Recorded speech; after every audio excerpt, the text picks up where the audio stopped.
ئەم خۆشیانی ژیانی دنیا گەرنتیەک نییە بتپارێزێ بڵێ بەردەوام دەبێ بەهۆی نەخۆشیەوە. نەخۆشی جەستەیی یان نەخۆشی دەرونی، بەڵێ چەندە تۆ دەوڵەمەند بی، بڕوانامەی باڵات هەبێ، ماڵ و حاڵێکی خۆشت هەبێ، لەشێکی تەندروستت هەبێ، ئایا هیچ گەرنتیەک هەیە، ئایا هیچ زەمانێک هەیە کە ئەمەد لێ تێک ناچێ بەهۆی توشبوون بە نەخۆشیەکەوە؟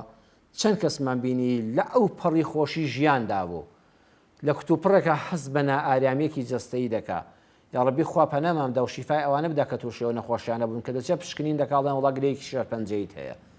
لەو ساتانەدا هەموو دنیا لەبەر چاوی تاریک دەبێت.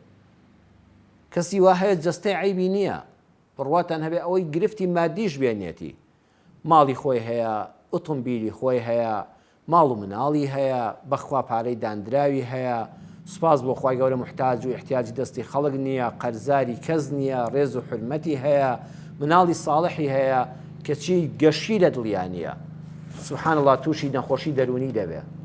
ئایا هیچ زەمانێک هەیە بۆ تۆ کە لە ئەو پەڕی خۆشی ژیاندا تووشی گرفتاری دەرونی بی؟ بە دڵنیاییەوە نییە. بۆیە هەموو ئەو خۆشیانەی ژیانی دنیا گرنتیەک نییە کە لە دەستن ناچن. کەسانێک هەبوون بەیانی هەستان بە ژیانێکی پڕ لە ئاسوودەییەوە، ئێوارەیان بە دوژمنایەتی کردەوە، ئێوارەیان لە ناو گرتوخانەدا خۆیان بینیەوە. ئەوکو ئەڵلقەکانی پێشوو باسمان کرد، ئەم دنیای موسیبەتەکانی زۆرن، بەڵایەکانی هەرخوا خۆی دەبێت لاماندن و دوعا بکەین کە خوا بە گەورەی خۆی حلم و تەحملمان بداتێ و خۆمان لادەین. ئەینە گەرنتیەک نییە خۆشیەکانی ژیانی دنیا بەردەوام بن. بەڵام لە بەهەشتا وانە، لە بەهەشتا خۆشیەکان بەردەوام من و گەرنتیان هەیە و تا سەر دەبن و هەرگیز تێکچوونیان نییە.